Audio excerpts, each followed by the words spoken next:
Práve som sa zobudila a hovorím si, že jak dobré ráno, pretože videla som reakcie na môj posledný rozhovor s Momou a toto... V O2 Arenu by sme vypredali prvý deň behom pár minút. Pobúrilo extrémne veľa ľudí a videla som tie komentáre, takže poďme sa k tomu vyjadriť. Zapilo svetlo.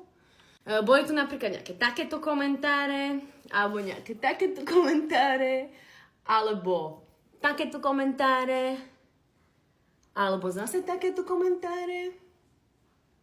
Idem vám k tomu niečo povedať. Není to o tom, že mám vysoké ego. Moje ego je tam, kde má byť, ale není to o tom, že ja si o sebe veľa myslím a hovorím to preto, že by sme O2 Arenu vypredali do 10 minút, pretože máme v predaji môj najväčší koncert na štadióne, ktorý má kapacitu 24 alebo 25 tisíc ľudí.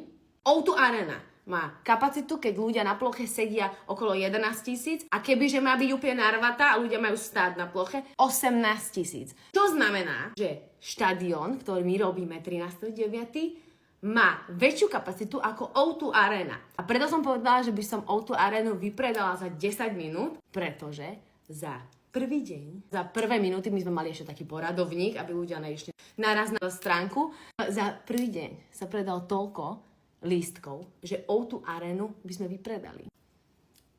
Takže není to o tom, že si o sebe veľa myslím a komentáre typu no, však si to vyskúšaj, alebo no, keby si to skúsiš, tak by sme uvideli. Není čo vidieť, proste my už sme to skúsili, je v predaj štadión, máme predaných 23 000 lístkov, takže sme 1000 lístkov do vypredania. Proste milujem to, že si môžem povedať, že za 10 minút by som vypredala. Kebyže nerobím štadión v Trnave, ale robím O2 Arenu, tak už dávno je vypredaná, takže není to o mojom egu.